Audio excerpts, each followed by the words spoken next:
Hi. So yeah, we travel a lot around the world every year, 35 cities last year. And we're especially active in South America, Asia, Europe, Eastern Europe. Our Moscow team is here. Welcome to you, Anton and Elisabetta. Can you give them a hand, please?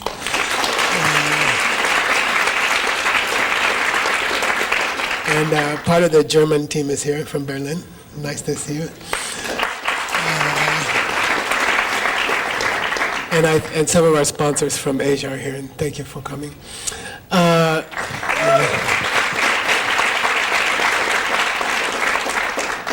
So when I teach in Asia, the DCI, we are teaching things like, it's 12 levels. Some of the levels are about how to have a successful business, how to start a business, how to manage a business. And we also do, at one business conference, a lady asked me if you could apply the Diamond Cutter principles to her husband, fixing her husband's bad habits. And so that created a whole branch of DCI, doing relationships. So we help people all over the world with that. Recently, I just came back from China. We were at the largest mental health facility in China, where they treat almost 4,000 heroin addicts a year. And we're applying the principles there. We're doing a clinical study there on the effects of meditation and using karma to treat drug addiction. And so we have a broad range of subjects. But oftentimes when I'm in China, and really the audiences in China, Taiwan, Singapore, Malaysia, they are sort of amazing people. And they'll ask me, Geshe-la, it's very interesting, all of these principles. We love applying them to our normal life, but could you just go deeper? And we have a joke when we teach in Asia. We say, do you want to go deeper? And then people go, ah! And so they asked me, could you teach something deeper? Last time I was there. And then sometimes we'll do an all-night teaching. They'll just say, can we just go to some small auditorium and do an all-night teaching on like the Diamond Cutter Sutra or something like that. So when we decided to come to New York this time, we had a cancellation in Dubai. So we had an extra day in our schedule. The schedule's booked for quite many months, probably a couple of years. And so we had an extra day. So I said, well, let's go to New York and let's repeat some of the meditations we did in Asia for the people who wanted to go deeper in the Jinkanjing, the Diamond Cutter Sutra. And so, whoa, you didn't turn your phone off. So I really enjoy New York. I lived and worked here for many years, and I thought, New York, a lot of my older students are here, not old in the sense of age, but experience. So I thought you would enjoy doing these meditations of Kamalashila, okay? Kamalashila lived in around 750 AD. He was from India. And he's best known for a book called Gomrim Chamo, which is called Bhavana Krama, which is the steps of meditation, stages of meditation. Those of you who studied meditation through the Three Jewels or ACI courses, there's a beautiful poster. Do you have that one? I don't know. You can find it. The poster of the... Yeah, good luck. I told him I'm going to ask for something he doesn't have. But there's a poster that many of you have studied meditation from at the Three Jewels Center. And this is based on the work of Kamalashila. Okay, this comes from Kamalashila. And the poster was done was carved under the direction of my teacher's teacher. So all of that information on the 9 levels of meditation and, like 100 different things to do during meditation, how to watch out during meditation, those are summarized in this poster from the 3-volume work by Kamalashila. So he's best known for that. But he also wrote a commentary to the Diamond Cutter Sutra. And that's a very dear sutra to me. There are only 2 ancient commentaries. One is by Vasubandhu, who wrote the Abhidharma Kosha, and very famous for that. All of the Buddhism in Thailand, Sri Lanka, Burma is based on that book. But the other author of the commentary was Kamalashila, and there's a commentary to the Diamond Cutter Sutra in Tibetan, it's about 130 pages. It never reached India because Xuanzang came to India just before that. So this teaching didn't reach China. And it was never translated into Chinese. The Sanskrit was lost, and so we only have the Tibetan text. And I like a challenge, so I tried to crack this text. And it took me quite a while, but it's an amazing, it's a beautiful, beautiful, beautiful text. So I thought I would just share some of the teachings from that text in the form of some meditations. And I do these meditations every day. I took the first quarter of the text and cut out 25 different meditations, okay?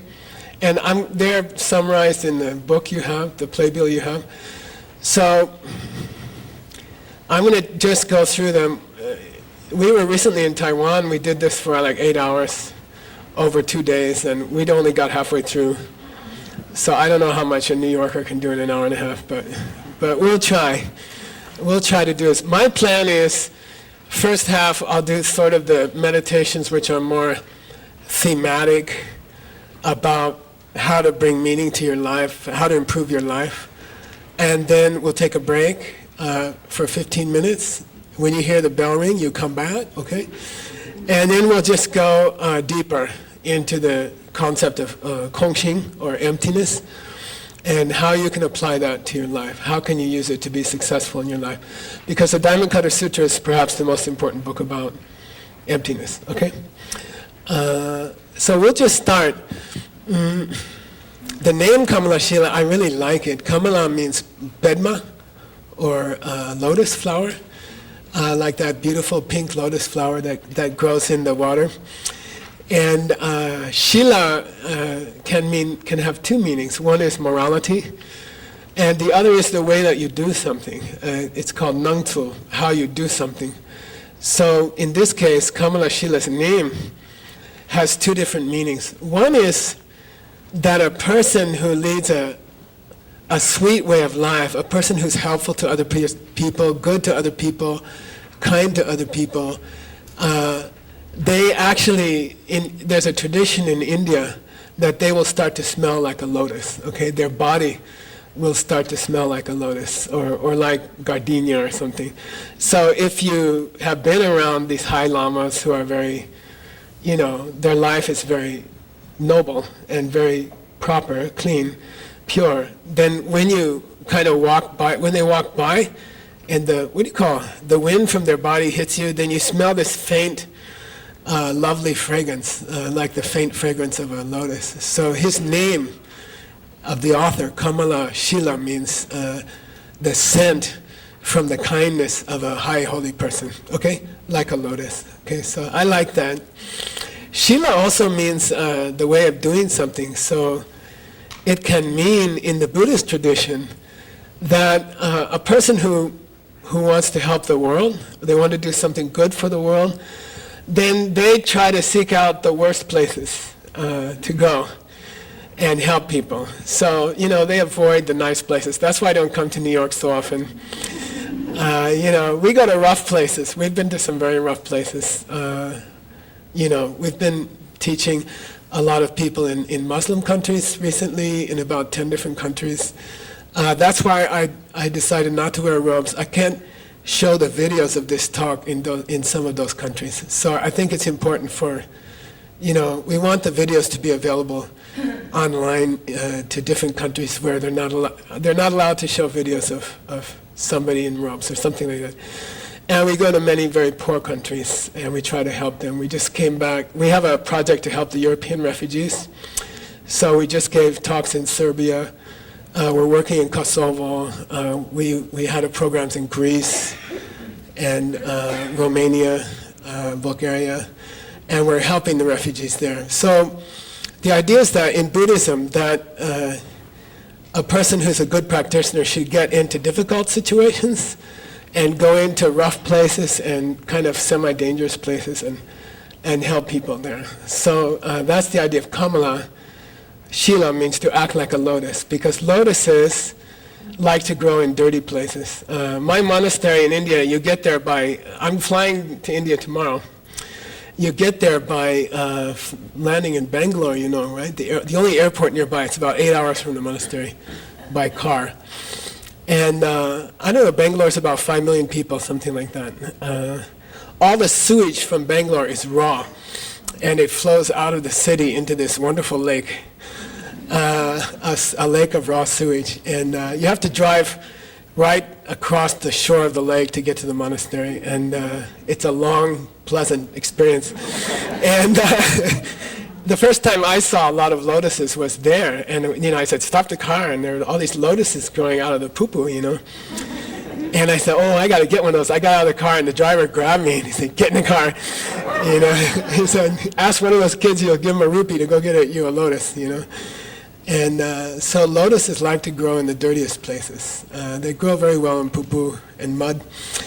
So in Buddhism we say that if you're a good person, you should seek out difficult people to deal with, difficult situations, dangerous situations, situations with a lot of poverty, and then you should focus your efforts on those people. So Kamalashila also implies acting like a lotus, okay? Growing like a lotus in the difficult places, okay? So I'm just going to go straight through the Diamond Cutter Sutra, and we'll stop every once in a while and do a meditation based on Kamalashila's commentary. So the very first thing he does is discuss why is the Diamond Cutter Sutra called Diamond Cutter? Because, why is it strange? They call it Diamond Cutter? Tricky. They don't mention a diamond in the whole sutra, okay? There's nothing to do with diamonds in the whole sutra. So the first thing is Kamalashila has to say, why is this called the Diamond Cutter Sutra? All right. Those of you who took courses at the Three Jewels over the last 20 years probably forgot course 6, but in the course, the true meaning of the name, Diamond Cutter, it means that ultimate reality, which is another name for emptiness, Kongxing, is more powerful than even the most powerful thing in the physical world. So, I was in the diamond business because of the diamond, because of the experience I had with the diamond. But diamond is the closest metaphor in the world for ultimate reality, for emptiness. So it's not emptiness. It's a positive thing. Emptiness is an absence of something, but the closest object in this reality to ultimate reality is a diamond. Okay, so, but that metaphor, we were talking this morning, the Taiwan group wanted me to give them a name for their group. They sent me some suggestions, Diamond Shine, Diamond Wisdom, Diamond Mountain. Then I said, no, it should be called Deficient Diamond, or insufficient diamond, or something like. The point is that diamond is the highest thing in the physical reality, which is close to ultimate reality, and it's not close at all. Okay, it's not close at all. It's the highest thing, but it's not the ultimate thing. Okay, but it's the best metaphor you have in this world. If you have seen emptiness directly, you might want to spend your life touching or being around diamonds. Okay. Just to remember what happened to you, okay? Only for that reason, okay? So, Kamalashila gives another explanation of the word diamond in the Diamond Cutter Sutra, and I really like it, and I think you'll like it also. He says the shape of a very common crystal shape, so you know what a diamond's shaped like, right? If you played cards before, poker. There's this diamond shape, Queen of Diamonds, right? And then the classical shape of a diamond crystal is octahedron. So it's 8-sided, beautiful shape like that. And very commonly they will grow into a twin octahedron. Do you have a picture of that? Yeah. So this is 2 diamond crystals that kind of got married to each other, 100 million years ago under the earth. And this is called a twin diamond crystal, and it's a very common shape for a diamond. And in fact, this particular shape, because the grains of the diamond grow across each other, this cannot be cut by anything. No substance in the universe can cut a twin diamond. You just throw them away. In the diamond business, you sell them to an oil well company. They use them in the drills, in the tip of the drills, okay? So Kamalashila says something cool. He says the shape of it, the reason they call the cutter, Diamond Cutter Sutra, the Diamond Cutter, is that the shape follows the evolution of a person's spiritual life, okay? So in Buddhism, we say that every spiritual person's life follows a certain standard evolution, 5 different stages in the life of every spiritual person. It doesn't matter what religion you belong to, what faith you are, you will have 5 shared experiences as you pass through your life, as you pass through your spiritual evolution. And they follow the shape of the diamond. For Kamalashila, they follow this shape, okay? Let's talk about it. He says, first it goes to the broadest part of the diamond, if you go left to right, represents the first of the 5 stages of spiritual evolution. To put it bluntly in English, it's called disaster in your life. Okay? Like, people get religious when there's a disaster in their life. You know, they don't care about religion, then the doctor says you have incurable cancer or something like that.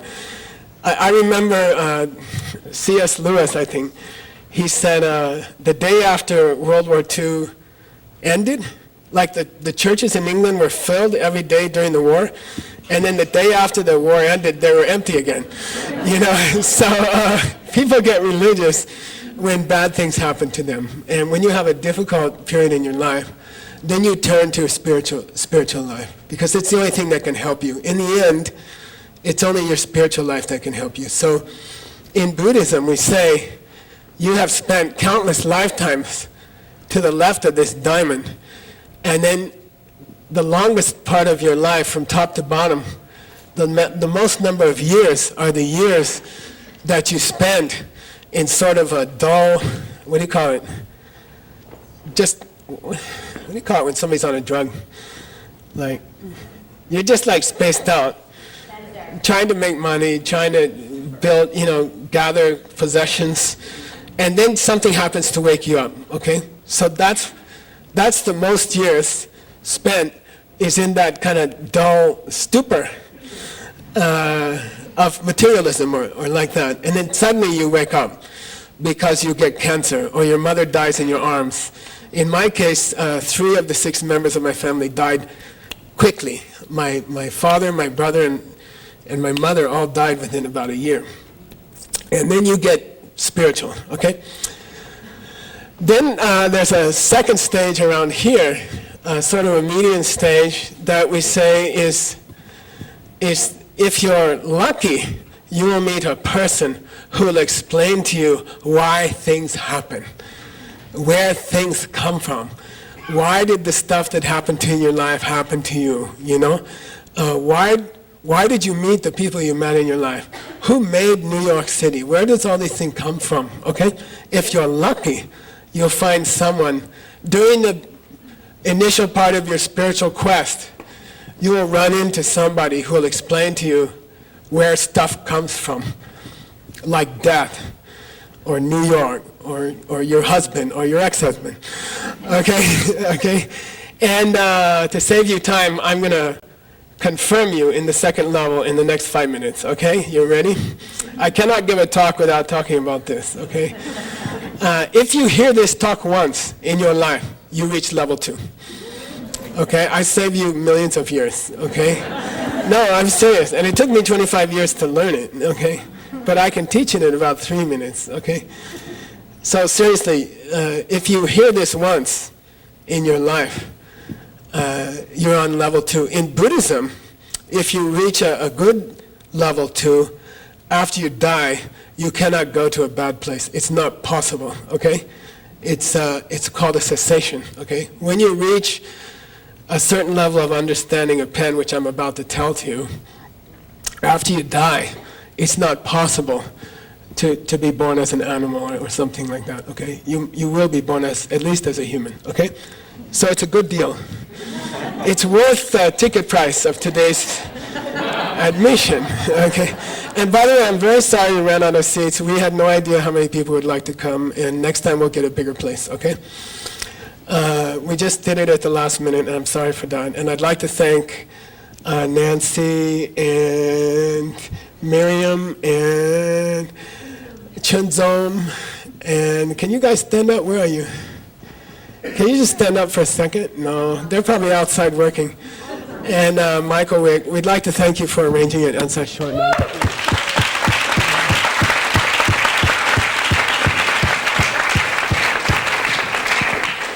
Okay, so a quick pen, okay? Emptiness, Kongxing. In the ancient Buddhist system, the teacher asks questions, you answer. If you answer too slow, you get hit, especially front row. All right. You thought a rosary was for counting prayers. Okay. I'll ask questions, just answer. Don't think too much, okay? Answer just honestly and quickly. Okay, what's this thing? Yeah, good. If a dog walked down this aisle, came up the steps, and I went like this, and what would the dog do with this thing? Yeah, a young dog will chew it, okay. Does the young dog see this as a pen? No. So can we say that the dog sees this as something to chew on, and the human sees it as a pen? Which one is correct? Yeah, you can say both are correct. Animal rights? Okay. Now, you can't say, the humans are always saying, don't chew on my pen. But if the dog could talk, he'd say, don't write with my chew toy. You know, like, you're wasting a good chew toy. What's wrong with you? You know, so it's equal. Next question is more deep, okay? If I put this object here on the chair, and all the humans go out of the room, and the room is empty, and all the dogs leave the room, and then the last person goes out and closes the door, then at that time, is this object now a pen or a chew toy? Which one? You can say neither, okay? At that time, it's neither. That's the true meaning of emptiness, okay? And it's no more mystical than that, okay? I'm sorry to destroy so many preconceptions. Okay, that's all. That's all emptiness means, okay? There are people who teach that it's close your eyes and see everything is black. It's incorrect. It's grossly incorrect, okay? Why? It doesn't help you. It can't benefit you to sit there and close your eyes and try to see the back of your eyelids as black. It doesn't do anything for you. There are some people who say, oh, just watch the thoughts go through your mind and let them fade as like clouds in the sky, and this is emptiness. And that's also not emptiness, okay? It has nothing to do with emptiness. It doesn't do anything for you. If you practice that for a long time, there's a classic teaching on that in Buddhism. It's called Chiang Mei. It's a special meditation. Kamalashila particularly didn't like this meditation. It's where you try to just watch the thoughts in your mind float away. And if you do that for, 5 years or something, you become like an absent-minded professor. Okay, that's the result of that meditation. You're like, where I put my car keys? You just get kind of forgetful. Like, it's not an emptiness, okay? There's a very kind of evil kind of emptiness which says nothing's good, nothing's bad, everything's an illusion. Okay, that's also very wrong. Okay, it's nice to help other people. Peace in the world is a good thing.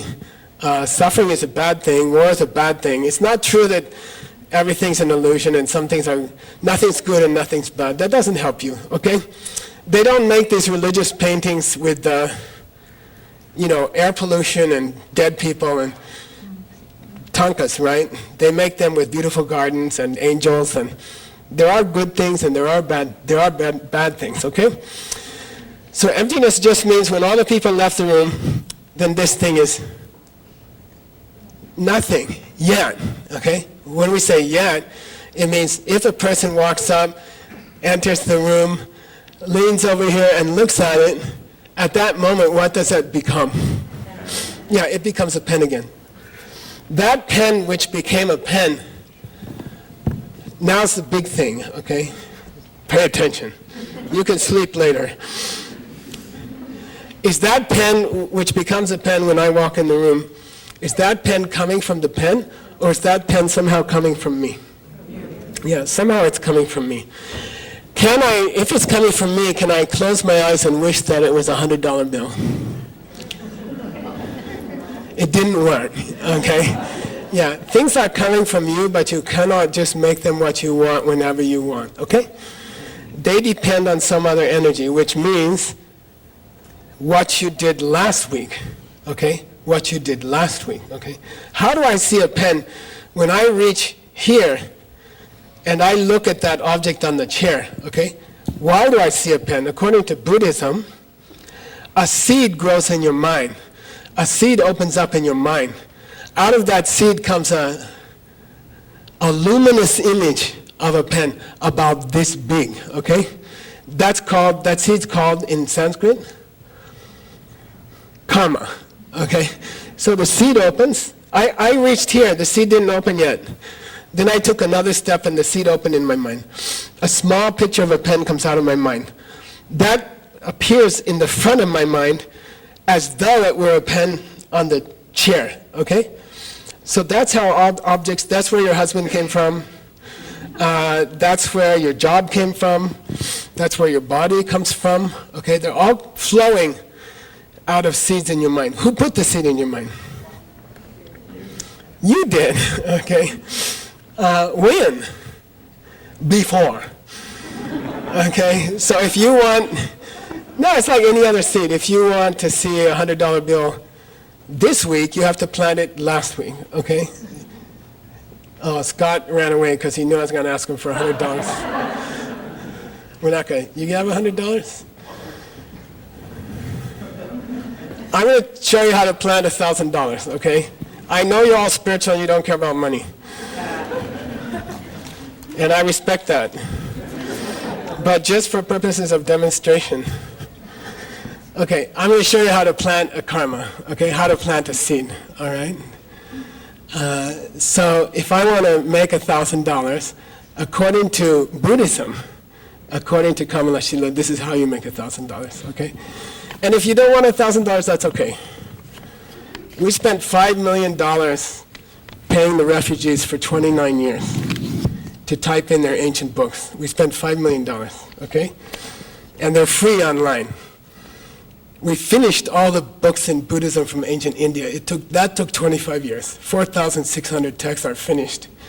They're free online, okay? You couldn't do that if you don't have $5 million, okay? So money can be useful. It's not necessarily a bad thing, okay? So here we go. I want to make $1,000. Will you help me? He said yes. He's so kind.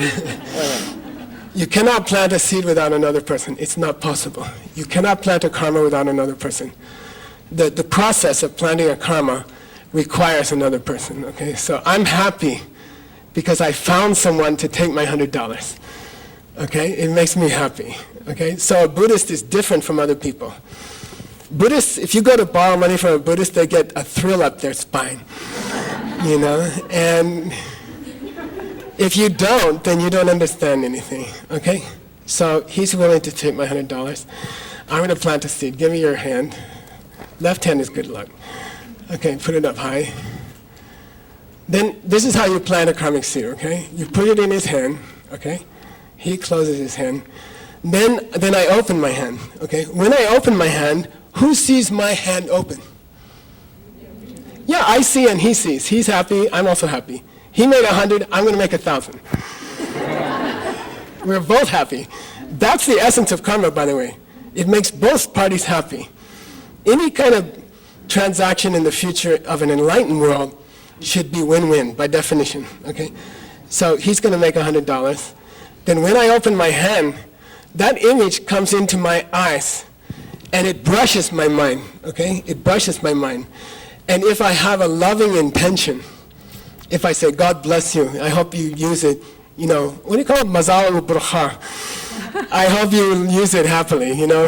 And then with that intention of love, it makes an impression on my mind, okay? And within a few hours, that impression becomes a seed inside the mind, okay? Got it? Then next week something will happen, $1,000 will come to me. By hook or crook, it doesn't matter. Reality will have to adjust to me. The world will have to adjust to me because I have a seed for $1,000, okay? Understand? Mazal u-bracha. Okay, keep it. Okay? Okay, understand? So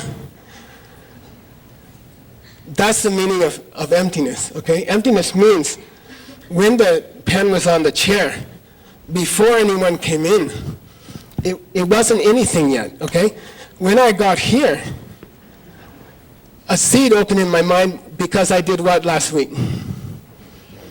I shared a pen with someone who, I don't know, they're signing an important contract with AST Publishing in Moskva. You know, then I gave them a pen, okay? Then that planted 10 pens in my mind, okay? Understand? That's the real meaning of emptiness. Vajra. Diamond, sorry. So that's here. If you get that explanation in this lifetime, you have reached level 2 in your spiritual life, okay? Congratulations. Okay, I'm not kidding, okay? It's a very important stage in your life, okay? Very few people reach it.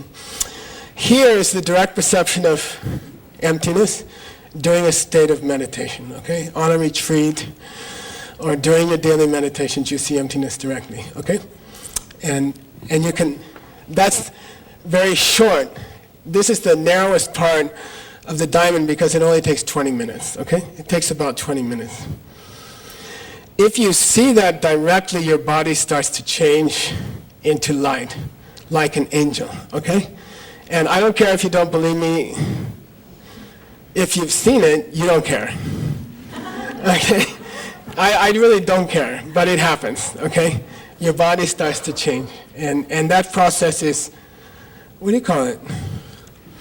It cannot be stopped. It's what do you call it? Unstoppable.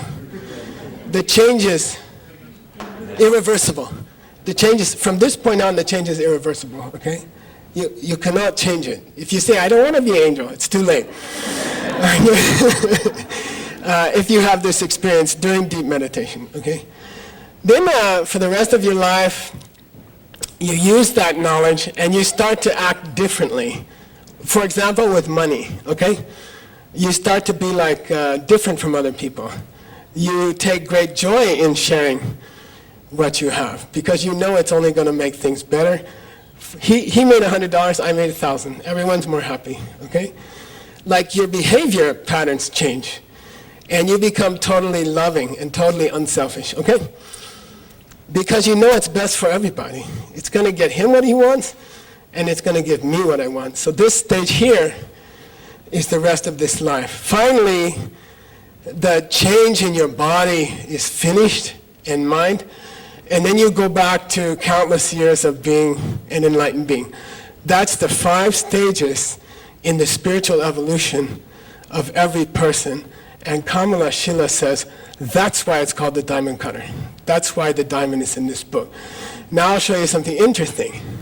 Wake up, Mr. Lasha.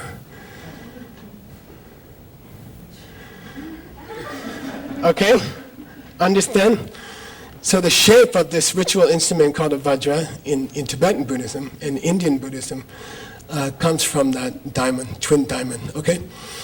And this is when you have your disaster.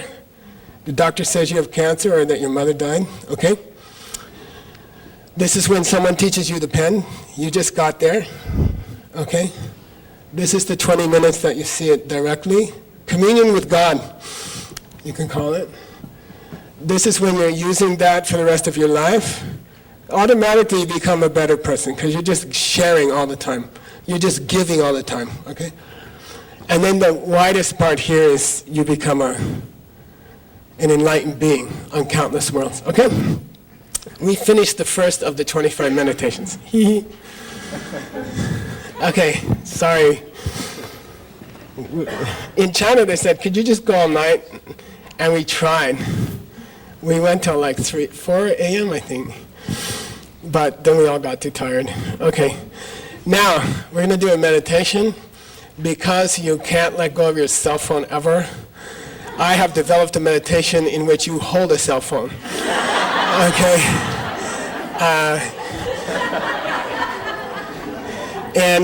Can you put that app up, Scott? There's an app by Insight. It's called Insight Timer. This is it, okay? During the break, I'd like you to go get it. Don't do it now because your cell phone's off. but I'll do it for us. And it's a great little timer, okay? It's a great meditation timer. It makes religious sounds. It's not working right now. Come on. Yeah, and what I've found in my own life, I would like to meditate more, and I found a way to trick myself, okay? And it's that you set the timer, it's almost at the minimum, it's 5-minute meditation, okay? So nobody in this room can say you don't have 5 minutes to do a meditation, okay? You know that. If you're going to say that to yourself, I can't help you, okay? Myself either, you know, I have the same problem. I'm very busy, I don't have time to meditate. Get the app, set it for 5 minutes, okay? And you will find you'll have a revolution in your meditation life, okay? Really, okay? Just get it. It's free, okay? Sometimes I think they should charge a lot of money so people will respect it, but it's a free app, okay? And we're going to do a meditation now, 5 minutes. When you hear the bell go off, you're supposed to get religious, okay? And everyone gets quiet, and we'll meditate for 5 minutes. What I'd like you to meditate on is this shape. You have the Vajra? The shape of the diamond and the 5 stages of a spiritual life, right? Number 1? Disaster. Number 2, the pen. Okay? Number 3, in deep meditation you see emptiness directly. Number 4, you use it for the rest of your life to have a beautiful life. Okay? And then number 5, you just become a Buddha. Okay? So I'd like you to, we're going to do a meditation on the shape of a diamond, the 5 stages of life, and I'd like you to try to pinpoint where you are. Okay? Where are you in those 5 stages? Okay? I'll give you a clue, since most people are probably in 2 by now. 2 has 2 parts, okay? The first part, the easier part, is that, oh, pens are coming from me, or money is coming from me, or how my husband acts is coming from me, okay? Because of how I treated people last week, all right? That's easy. But seeds in your mind also create the thoughts you hear in your mind, okay? You are not the thinker. You are a listener. You are the witness of thought seeds opening in your mind, okay? Which means you can't meditate. You don't have any control over what your mind thinks about, okay? Your mind will throw up to your mind images from how you treated people last week. Okay? If you made people sad last week, and since karma is always enhanced by the time it opens, you will be depressed this week, okay? And you can't do anything about it, okay? That's why we're doing the study in the mental hospital. It's very interesting, okay? You can't. My teacher, you knew Ken Rinpoche, right? People would come like, Rinpoche, I feel depressed. You know, they say, I need an appointment with Rinpoche. They go upstairs, you know. I would translate his English into English, and and then they'd say, I'm depressed, Rinpoche. He'd say, oh, okay. And they say, what should I do, Rinpoche? And he'd go, be happy. And then they'd be like, and I'm waiting. They'd say, okay, you can go down now. I'd say, Rinpoche, you know, depression's not like that. You can't just tell somebody to be happy. What are you talking about? He said, it's too late to not be depressed, okay? You planted those seeds last week when you made other people sad. So when they open, you're going to hear depressed thoughts in your mind. You can't stop it. It's too late. Push a tree back into the ground. It's too late, you know. If you don't want to be depressed next week, I can tell you how to do it. But you're going to be depressed the rest of the week. I'm sorry. Okay? When you understand that the thoughts in your mind are also ripening from the seeds you planted last week, you're at the advanced stage of level 2. That's the one that keeps you being born as an animal. Okay? So it's important to remember. Okay? Here we go. We're going to close our eyes for 5 minutes. Try to think about where you might be on the 5 paths. Where are you? You know? How far did you get? Did you have your big disaster in life yet? Or should you pray for one? Okay, here we go. How far along are you? You have to know because you're going to die. You have to finish before you die. It's a race. Okay, here we go.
That's not the bell.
Okay.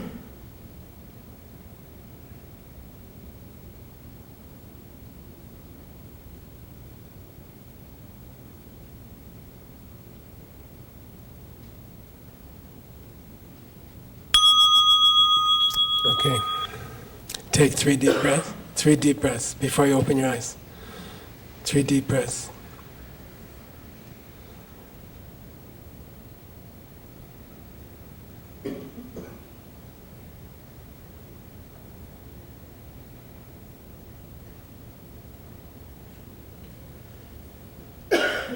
Okay, good. You can open your eyes.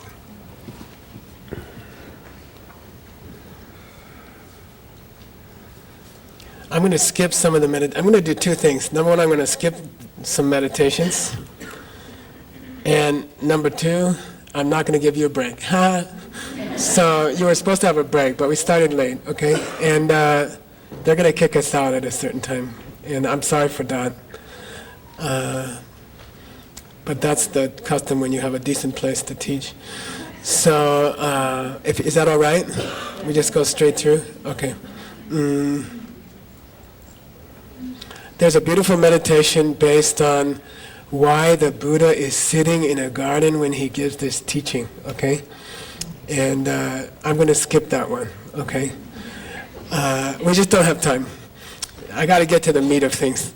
Then there's a very beautiful meditation about how the Buddha leaves the garden to go ask for food, for his food, and why Buddha only eats so little every day, and why he asks other people for food. And that's a beautiful meditation. And if you want to learn those, there's a website. Do you have it? Can you put up the knowledge base? There's a website that has 5,000 hours, 5,000 teachings on it, 25 years of teaching. And it's all free, okay? And you can go check for the Kamalashila. And you can, it's in several languages, but you can just type in Kamalashila, and if you're interested, you can learn these other meditations, okay, from the knowledge base, okay? It's a website, and it's free, okay? The next thing that happens in the sutra is that Lord Buddha goes into meditation. And I'm not going to teach you that one. We'll skip, because we did it this morning with some, we'll skip that one. Then the next one is that the monks arrive. 2,500 monks arrive in the garden for teaching. I went to that garden. I was teaching in Bodhgaya. I was teaching the Diamond Cutter under the Buddha tree, under the Bodhi tree, which was pretty awesome. For the first time it's ever been taught in English, and we had a cool time. And then that was the millennium the next day, so I drove like 14 hours to Shravasti, because some people said the world was going to end, because computers couldn't do 00 and all the nuclear weapons would go off. And so I thought, if I'm going to die, I'd like to be sitting where the Buddha taught the Diamond Cutter. And so I went there, and I sat there at midnight, and nothing happened. But 2,500 monks come into the garden to request the teaching of Lord Buddha. They all touch their head to the feet of Lord Buddha. They circle around Lord Buddha 3 times. And then one of them, whose name in Sanskrit is Subhuti, stands up and he says, "May I ask a question?" Before he asks to ask the question, there's a custom in monk ethics. When you request a teaching, you drop your shawl from your left shoulder. So he drops his shawl from his left shoulder. Then you have to kneel on your right knee. And then you have to hold your hands like this. In Buddhism, you have to put the thumbs inside. And then you request the teaching. So he requests the teaching. He says, "I have a question, and would Lord Buddha answer my question?" Lord Buddha says, "Yes, go ahead." And he says, "My question has 3 parts." Okay, all right. And Subhuti says, "If you're a bodhisattva, if you are someone who is pledged to save the whole world, then how should you live? And how should you practice? And how should you think?" He asked these 3 questions, okay? If you are pledged to help the whole world, then he asked those 3, how should you live? And how should you practice? and how should you think? And for the rest of the sutra, Lord Buddha answers that question, okay? In brief, he says the way you should live is that you should live in a state of hope, to serve the world and to make the whole world a better place, okay? How you should live is in a state of vision or a dream to serve the whole world. That's how a bodhisattva should live. Secondly, how should you practice? You have to understand where the pen is coming from. Okay, you have to understand where things are coming from. Okay, and that's it. That's Buddhist practice. Okay, just understand where things are coming from. Then you can fix the world. Okay, if you understand the pen is coming from whether you gave him a pen or not, or you want a partner, then go help a lonely person. Plant a seed for a lonely partner. I had a famous lady in Europe. She's like #1 Oprah Winfrey of Europe. And she came to my talk, and she asked, can I talk to you afterwards? I said, yeah, okay. She says, I'm very famous. I said, I know. And she said, and everybody knows everything about my personal life. And I said, yeah. And she said, and I don't have a boyfriend. And everybody knows, and it really bothers me, It's like, is there a way to plant a seed for a boyfriend? So like I taught her this boyfriend planting seed. You gotta be careful with it, because if you do it too much, you get 3 boyfriends. That's another thing that happened to another person. But she did everything properly. There's 4 steps. If reality is coming from my mind, then there are 4 steps to planting a seed, any kind of seed. Okay, so if I want to be financially, I don't want to be wealthy, okay? I don't have any much things. I'm smart enough to know if you have a house with 12 rooms, you have to clean 12 rooms. Okay, so I have a tiny house, it has the tiny rooms, and it's comfortable, it's good for meditation. I tried to live in a cave, it doesn't work. Okay, they have spiders, poisonous snakes, and wolves visited me. And I said, I'm going to get a little house. So I don't want to be, Warren Buffett. I just want to have a quiet little house that I don't have any debt. There's no mortgage. I'm financially independent. That I don't want to think about money. I want to be free from money. I don't want to be controlled by money. I don't want to have to think about my credit card debts. And I don't need to be rich, but I want to not think about money. I want to have that much money. And you can plant it. Okay? So we just did it with him. Okay? There are 4 steps. Shi Sampa Jora Tatu in the Abhidhammakosha. 4th chapter. Okay? Lele jiten nasoke deni sambadande che sambayiki le de che luda ngaki le. Starts like that. Okay? 4 steps to planting a karma. Number 1, you should be writing. If you want anything, if you don't want anything in your life, you don't have to write. Okay? Number 1, decide what you want.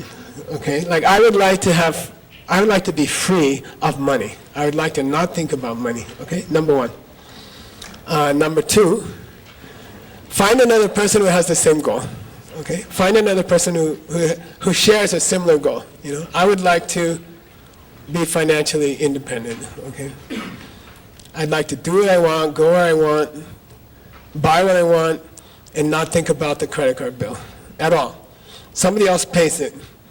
Somebody else takes care of it. Okay? I asked Scott this morning, I sent him an email, I said, I need some money for India. And he said, well, why are you writing me? I said, I don't know how to take money out of the bank. I haven't done it for many years, Somebody else takes care of it. I don't know. Okay? That would be better, right?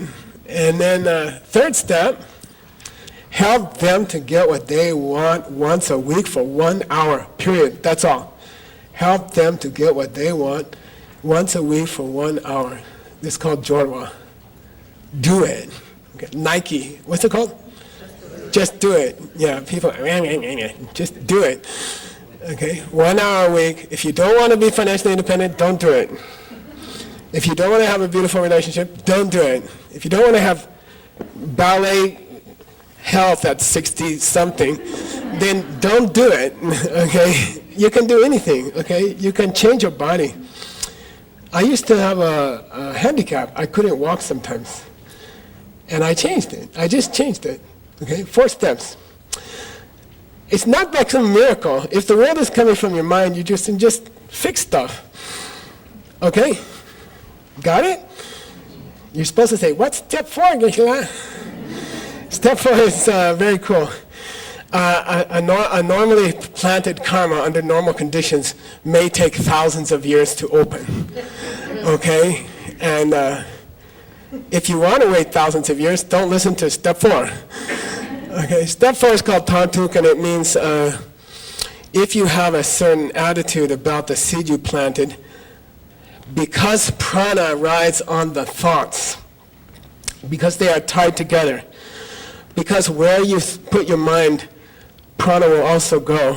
If you focus on the kindnesses you have done to other people, that ripens the seed faster. My Shanghai students call it, they gave me a new name, I don't know the Chinese, okay?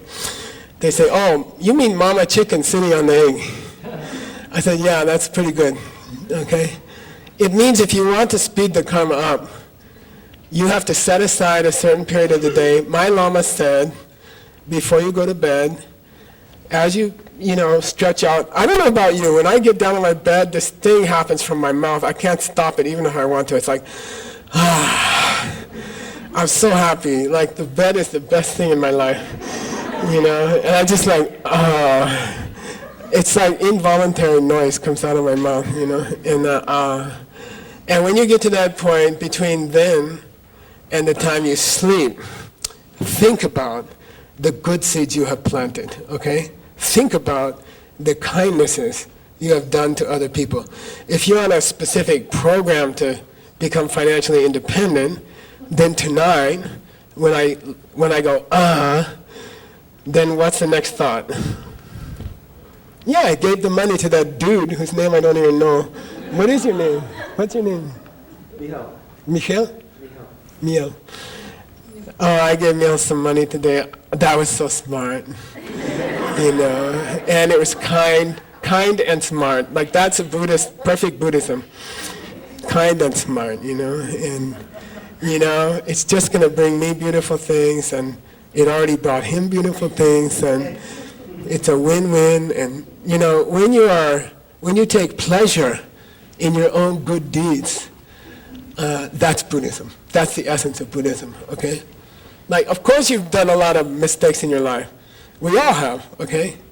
But when you focus on them, you just make them stronger, okay? So focus on the things you've done nice for other people. There's no expiration date.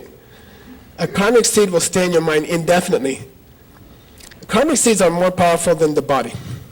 If the body happens to die by accident before the karmic seed opens, that seed will find another body, okay? All right? The seed cannot be destroyed, all right? So focus on it. Make it grow faster. Those are the 4 steps, okay? Don't say I didn't tell you. If I see you next year and you're complaining about your credit card, don't blame me. Okay. And I'm not kidding. The lady in Europe, whose country I can't mention, she did it. She actually did what I asked her to do, which makes her like 1 out of a million. And she went to the nursing home. She served.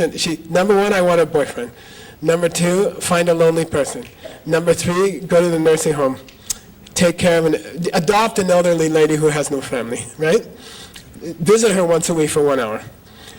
And then when you get home, just be happy about the nice thing you did, okay? Like that. You can be happy about 2 things. Number 1, I did a nice thing. Number 2, I'm trying a new system other than nightclubs and online dating. Like, I'm trying a different system. I'm planting the boy, I'm not looking for the boy. Okay, got the difference? Planting is a lot more predictable. All right? You can plant the different qualities you want also, but I don't have time to teach you that. Come to a DCR event, okay? So she did it. She actually did it. Then she said she was walking down, what's it called, Vitoshka? Yeah, if you know Europe, you know which street. She was walking down Vitosha Street. She ran into a guy physically. She was looking at a dress in the window, and she smashed into this guy, this big, handsome, They got married. She missed my talks last year. I was kind of irritated. just because you got the boy, you don't come to see me. She said, no, Geshe, I'm sorry, I was having a baby. I was giving a baby. I said, okay, that's okay. And she's very happy, okay? You can do stuff like that. I was in Shanghai. The guy said, I have to, no, that's the baby. This is the guy who was complaining. He grabbed me after the talk. He said, you told us last year if we did the stupid 4 steps, we could have anything we want. I told you I wanted something. I didn't get it. Then I'm like, I'm sorry. Did you do the 4 steps? Yes. Did you do number 1? Yes, I decided what I wanted was to make $10 million. Did you do step number 2? Yes, I found another person who wanted to make, like a similar amount of money. Did you do step number 3? Yes, I actually went and helped him 1 hour a week. Did you do step number 4? He looks down. I was in the diamond business. When you're dealing with somebody and they look down, they're about to tell you a lie.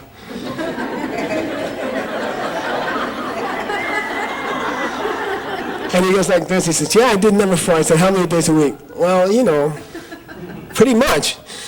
How many days a week? I'm like, I don't know, sometimes I did it once a week. I said, I told you had to do it every evening, that's why you didn't get what you wanted. He says, I didn't say I didn't get what I wanted. I said, you just told me you didn't get what you wanted. He said, I didn't get all of what I wanted. I said, well, what happened? He says, I only made $8 million. I said, then what I want to say to Scott is, we should try to do what we talk about. But when you're a teacher, you have to be tough to the people. I said, that's why you lost $2 million. You have to do step number 4. Okay? So anyway, you can use it, okay? If reality is coming from you, then you can adjust reality. Of course, when the money comes to you, you have to do what? You have to reinvest it. You have to give it to some charity. You pick your own charity, okay? Make your own charity. Call it the Roach Fund or whatever you want. You can name it after your mom or your dog or something, okay? My dog used to be George. I have a George Fund. And you make your own charity and you give it, keep giving. And then it just keeps cycling, okay? Help other people find boyfriends. Take your husband to the nursing home. Don't stop going to the nursing home, okay? And you'll never get divorced, all right? It's cool, okay? So, to bring it back to the Diamond Cutter Sutra, the Buddha says, how should you live?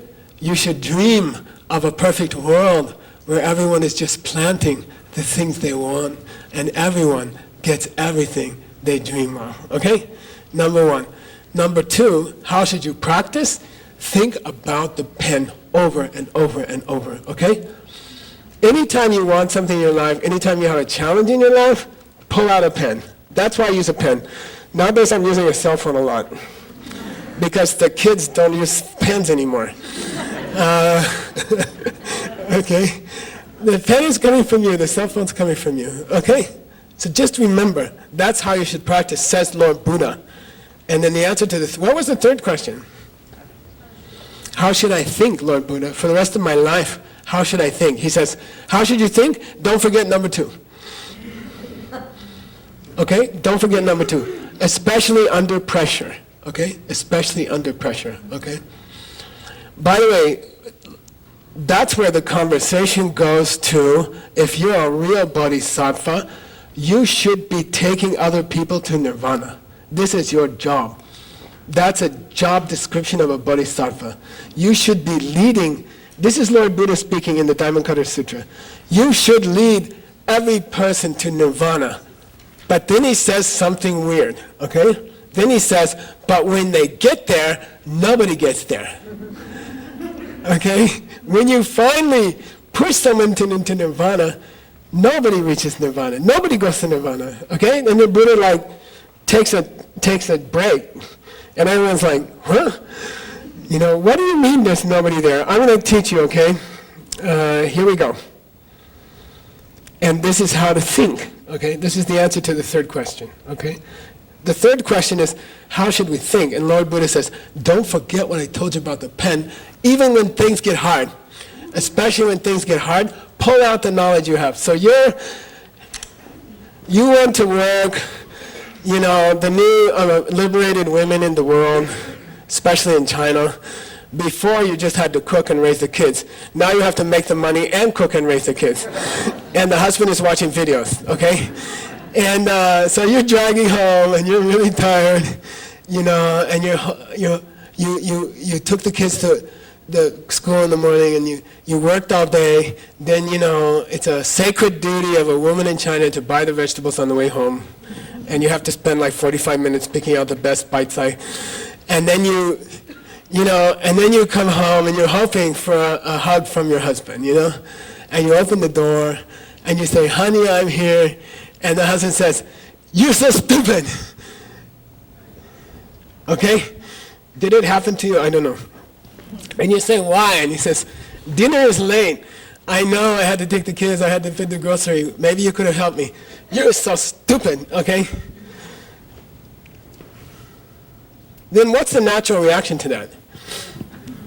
Yeah, you respond with the same thing. I'm not stupid, you're stupid. You're stupid if you think I'm stupid because I had to go to the grocery store and, I've been working all day. Maybe you could have just picked up some vegetables on the way home.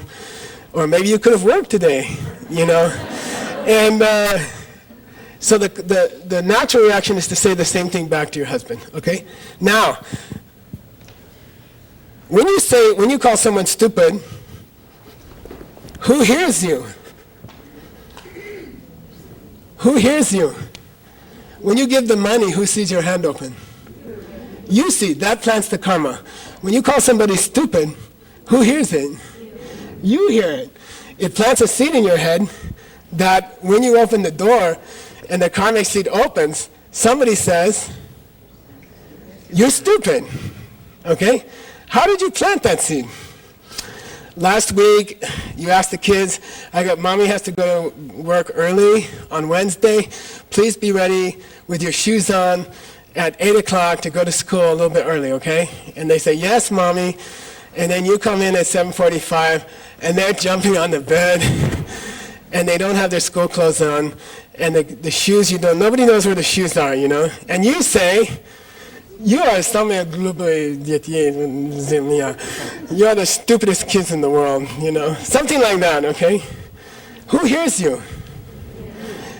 You hear and the kids hear, okay? When you hear those words yourself, it brushes against your mind. The anger glues it. The anger fixes it. And then it makes an impression on your mind.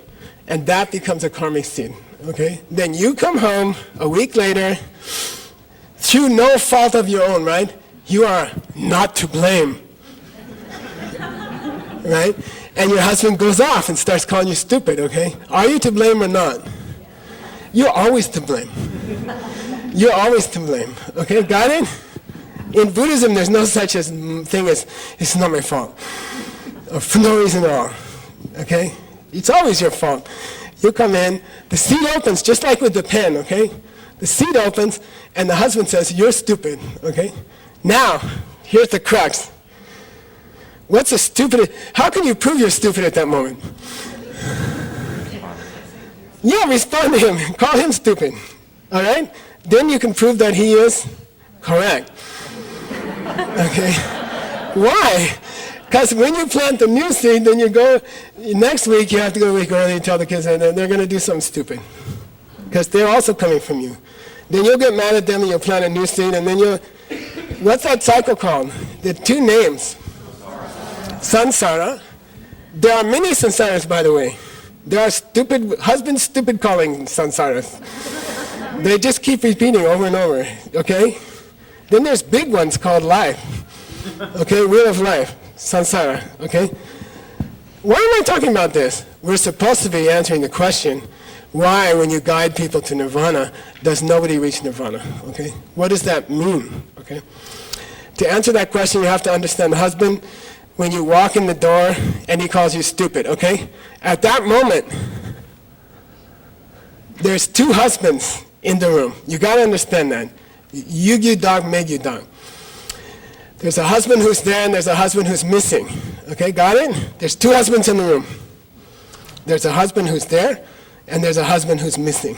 All right? There's always two husbands in the room. Okay? Who's the one who's there? The one who came from yelling at the kids last week, okay? That one is there. That husband is there. He's the one who called you stupid. Who's the husband who's not there? Nice slide, Scott. Who's the husband who's not there? Not my fault, for no reason at all.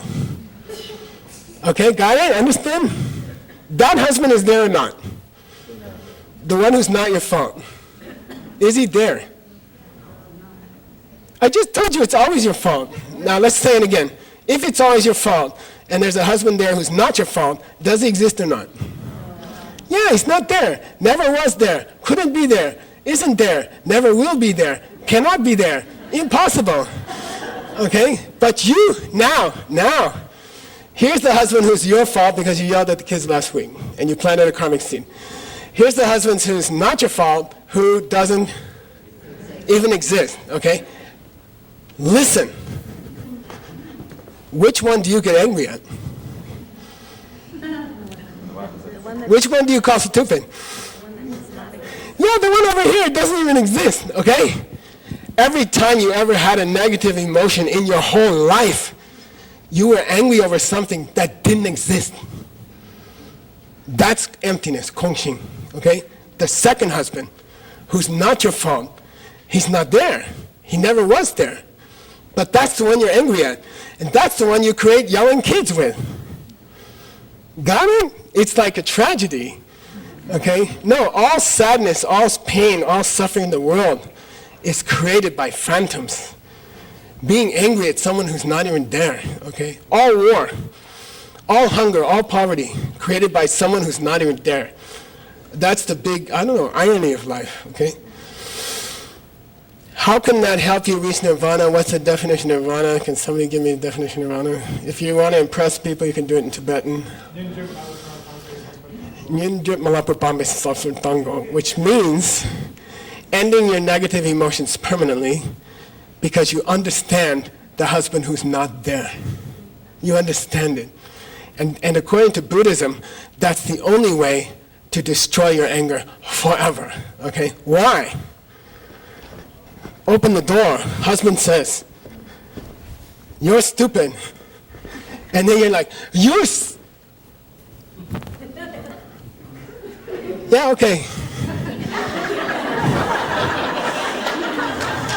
Then you run past the husband to the bathroom. "You're stupid." And you're looking in the mirror, right? "You're so stupid." Okay? That's okay. That stupid person is there. Okay, understand? So according to Buddhism, the only way to reach nirvana, and the only way to stop your anger and your jealousy and your desire, is to realize that the people you're angry at, or that you desire, the things you desire, don't exist. They never existed. Okay, understand? Geshe-la, look, I understand what you're saying. But those guys at the airport had 2 huge boxes of Dunkin' Donuts, and I was really debating whether to go with Orit's suggestion to have a green smoothie, or just walk over and say, "Can I have 3 of those?" Yesterday. Are you telling me the Dunkin' Donuts not there? Yes. I am saying that. I saw it, Geshe-la. They opened the box. There was chocolate. There was maple. There was a sprinkled one that I was really thinking about. What do you mean it's not there? It wasn't there, okay? The donut that you think you can get by taking one is not there, okay? The donut that you can get by sharing one is always there. Okay, got it? Understand? You cannot have a desire if you understand where things are coming from, okay? You can't want to take something from someone else if you understand where it's coming from. Because the only way to get a donut is to share donuts. Got it? Same with money. So now I taught you the most important 3 things in life. Money, partner, and donuts. Okay? It's all the same, okay? So you can't not reach nirvana unless you understand kongxing, emptiness. It's not possible, okay? You cannot reach nirvana. When you reach nirvana, you better understand that the person who reached nirvana wasn't there. Then some people misunderstood that, right? They said, Because Buddha said your mind and body disappear.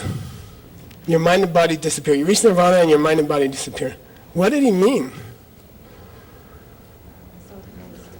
The mind and body which you cannot mold into whatever you want disappear. Okay?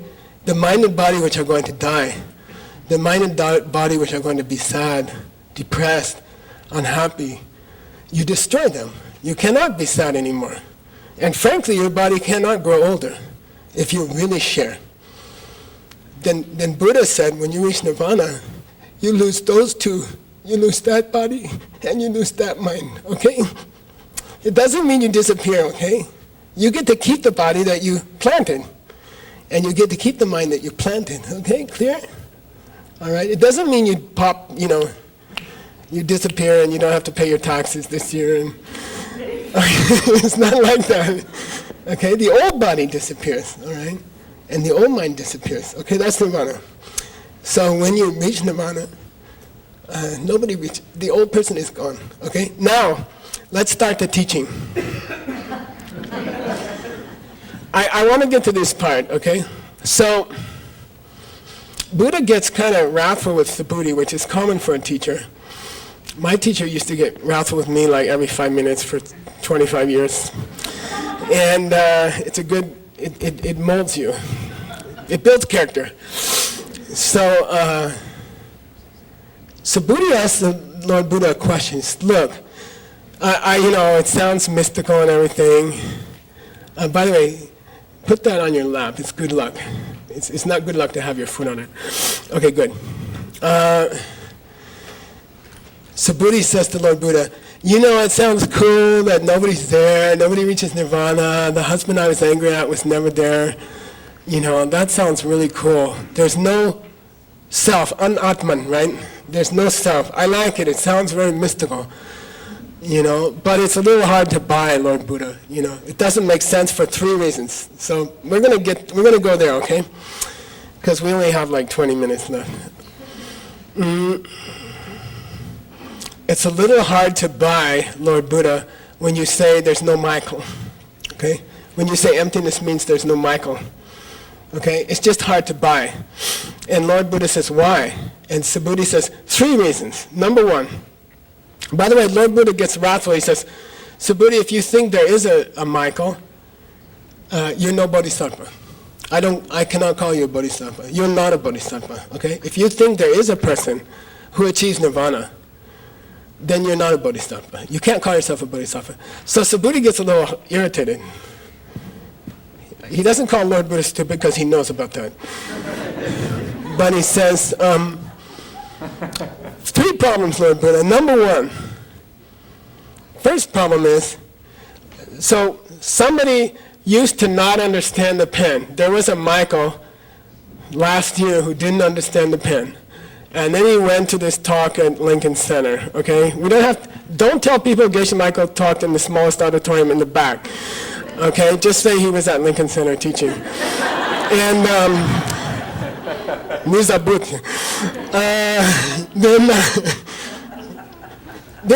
so there's this person, I didn't know who was causing me all my pain and who was making the kids bad. And then you talked about the pen, and then I understood the bad kid and the irritating husband were coming from me, okay? Every irritating person you ever met in their life was coming from you. They are a direct mirror of your own behavior. Okay, I understood that, Lord Buddha. But when I understood it, and I stopped responding to my husband, and that kicked me into nirvana, then was the person who didn't understand it, okay, in the past, who used to yell at the husband, and the person who's now in nirvana, who realizes it shouldn't yell at the husband, are those 2 people connected or not? Are they linked or not? Did one come from the other or not? Was there a tie between the 2? Were they somehow connected or not? Because if there's no Michael, you cannot say they're connected, okay? Then, if that's true, random people should pop into nirvana any old time. And some people should get stuck outside of nirvana forever, okay? If there's no connection between the person who was yelling at the husband and the person who went to the teaching and then later stopped yelling at the husband, if there's no connection between Michael in December and Michael in March, then how can you say anybody got free? Is that what you're talking about? How can anybody get to nirvana if there's nobody? Okay, that's the first problem, Lord Buddha. Second, okay, ready? Are you okay? You got awful quiet. Lord Buddha, did the husband yell because I yelled at my kids last week? Yes. So is there a connection between the person who does the karma and the person who gets the result of the karma? Are they connected or not? Lord Buddha has to say, yes, of course. Otherwise you could do anything. You could hurt people and get good results, okay? There has to be a connection between the person who did it and the person who got the nice result or the bad result, okay? That connection is called Michael. The thing that runs from Wednesday morning kids yelling to, next Tuesday evening husband screaming, the person between those two, the person that connects those two events is Michael. You can't say, Lord Buddha, that nobody reaches nirvana. You can't say there's no Michael. What are you talking about? You want another one? Yes. Okay, one more. He's from China. Not really. Third one. Let's say you didn't see your mother for, 5 years or something, okay? Let's say you're really busy, you couldn't get back to Moskva or something. You didn't see your mother for 5 years, okay? So when you go to the airport to pick up your mother in Miami or something, okay? Then you're standing there and you're trying to pick your mother out of a crowd, and then suddenly you do, right? You say, oh, that's my mom. How do you know? How do you know that's your mom? You have to say, I recognize her. I remember her. I recognize her face. She's 5 years older, but it's still pretty similar. That's my mom. So are you connected to the person who met her 5 years ago? Yes.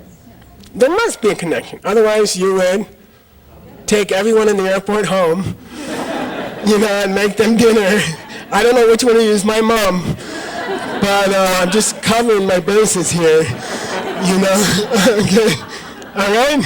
There must be a connection between the person who knew your mother before, who saw her face before, and then 5 years later, the person who picks her out of a crowd in the airport. Is there a connection or not? Yes. There must be, okay? There must be. And that connection is Michael over time. So Lord Buddha, when you say there's no person, when you say nobody reaches nirvana, I don't know what the heck you're talking about. It's just crazy. Anatman, there's no Swamiji.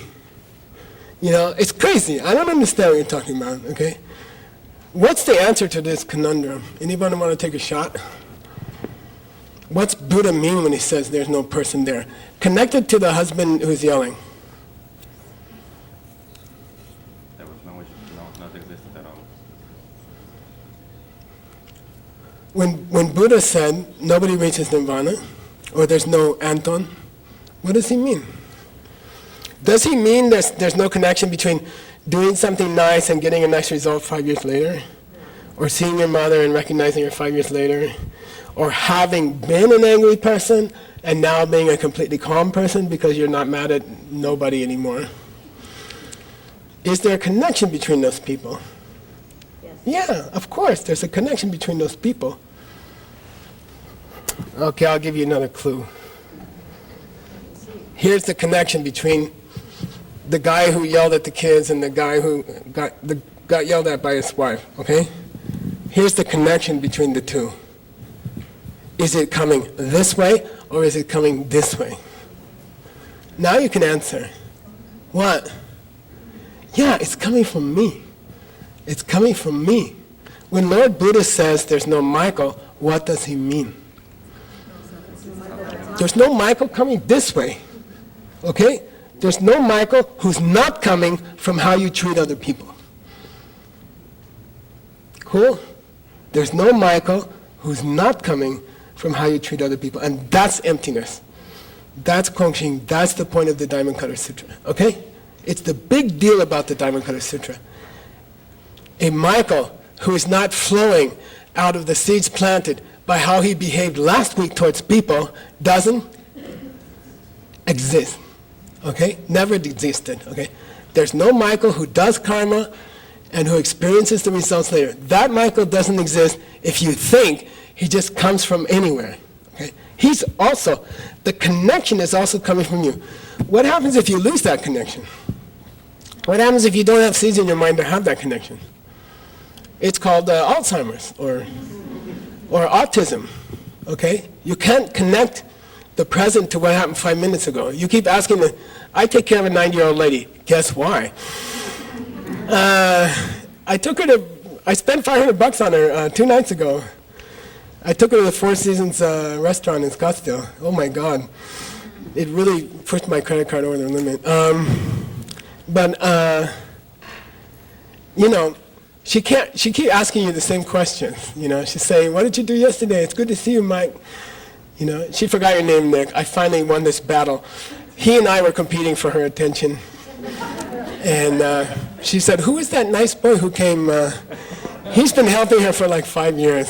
And who's that nice boy who came the other day?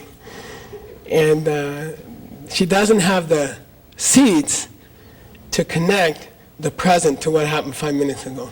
Okay? So for her, the lady of 5 minutes ago doesn't exist. You understand? Okay? It's coming from your own mind. Your connection to what happened in the past is coming from your own mind. Last thing. Kamalashila calls it the cocoon. The cocoon. Okay? He calls it the cocoon. I think there's a picture in your reading somewhere. There's a butterfly. What number is that? Number 8? 16. Oh wow, you guys really went a long way. 16 is a butterfly. He says, the Michael who yelled at the children jumping on the bed was the caterpillar. The Michael who came home and got yelled at by his wife is the butterfly. And the cocoon in which that the caterpillar crawled into 7 days ago, before he came out of the cocoon last night and got yelled at, someone created the cocoon. That cocoon is called Anton or Elizaveta or, you create the cocoon. You create the thing called you. Okay? The cocoon is also created by you. The cocoon is 7 days long. Okay? And your life is like that. That's you. Okay? That's you. So we're going to do the last meditation, all right?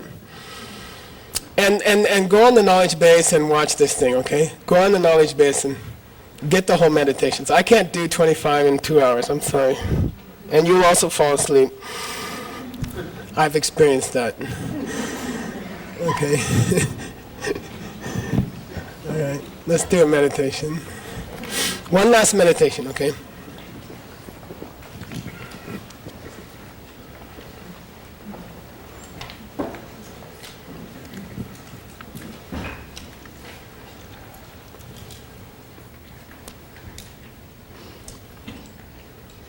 Choose a person in your life with whom you are having some challenge right now in your life. Maybe it's your boss at work who doesn't understand you. Maybe it's your partner who doesn't appreciate you. Maybe it's your children who don't behave how you would like them to. Pick any person in your life who's a challenge for you right now, and I'll do the same thing.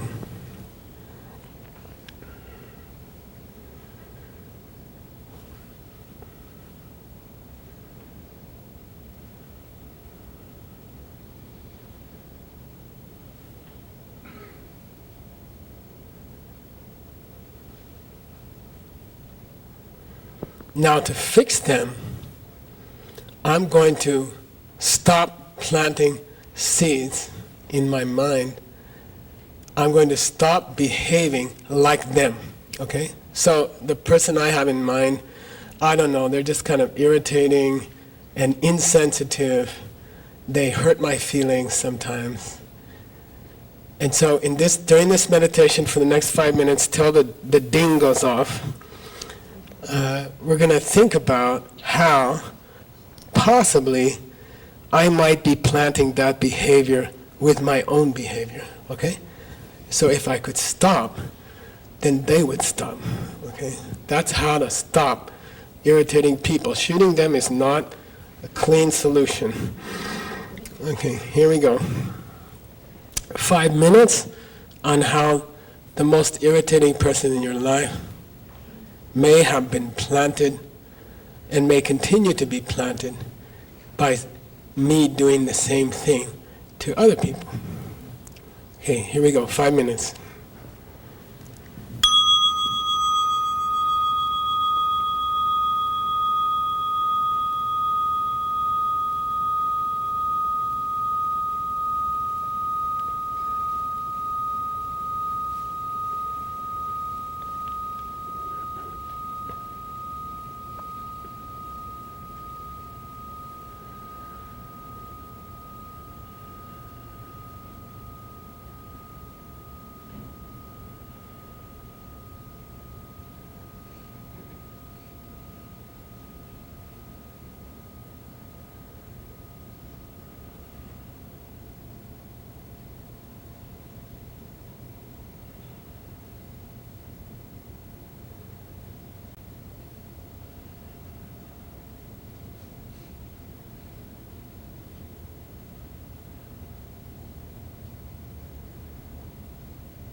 3 deep breaths.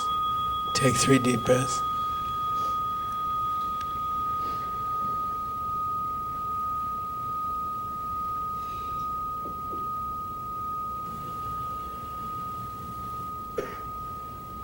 Okay, open your eyes. Good. So you can see from the text today is the Diamond Cutter Sutra. The essence of the Diamond Cutter Sutra is emptiness. Don't forget that emptiness means the husband who is not there when someone's yelling at you. The husband who's not there is the one who is not your fault. Got it? That's emptiness. Does it help you? Will it help you if you remember? Which you can't until 2 hours later.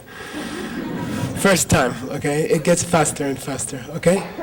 Yeah, emptiness is supposed to help you, okay? If you understand it correctly, it becomes the biggest help in your life, okay? Understand? If you don't understand it correctly, you're just going to lose your keys all the time. Understand? Just meditate on your breath or something, okay?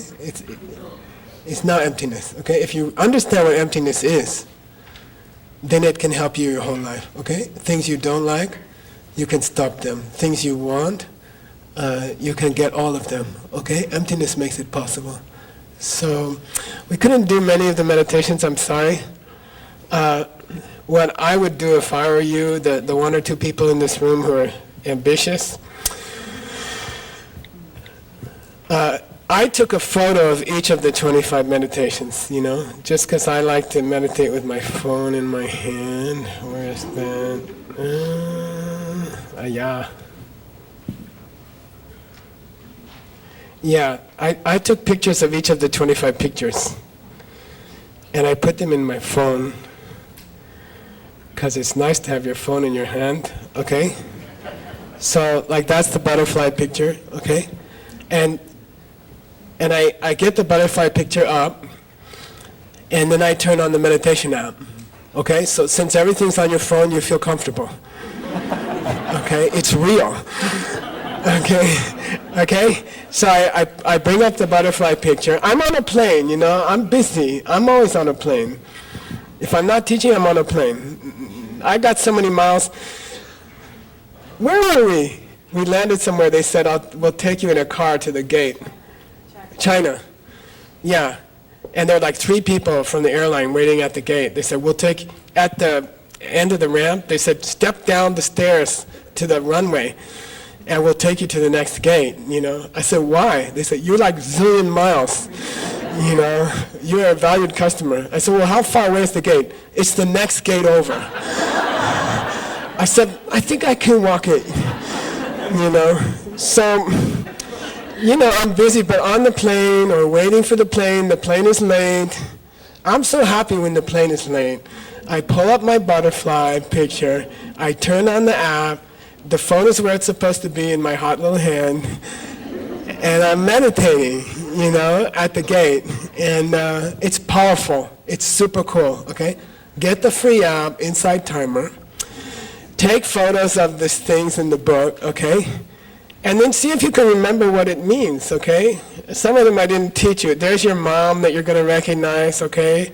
Because you built the cocoon called you, okay? There's the postman. Who's the postman? That's the guy who delivers letters that you wrote to yourself. Okay? Don't blame your husband for delivering to you the letter which you wrote to yourself when you yelled at the kids last week. Got it? Don't blame the postman. You're going to open the letter and it's going to say, you're stupid. Okay? Who wrote it? Who wrote it? You did last week, okay? Don't yell at your husband, he's just a postman. Okay? And then there's the guy in jail, okay? Who's that? Is there a connection between the person who used to yell at her husband and then now the new intelligent person who knows that that's just going to make a worse husband, okay? Because the husband's coming from me. So go through all those meditations. There's the lady yelling at her husband, okay? I gave you most of them without you knowing it, okay? And there's the pen coming out of your mind. Okay, got it? And do 5 minutes each. 5 for a couple of weeks, and your mind will totally change, okay? You will be in a different place, okay? You'll be happy. You'll be really, really happy, okay?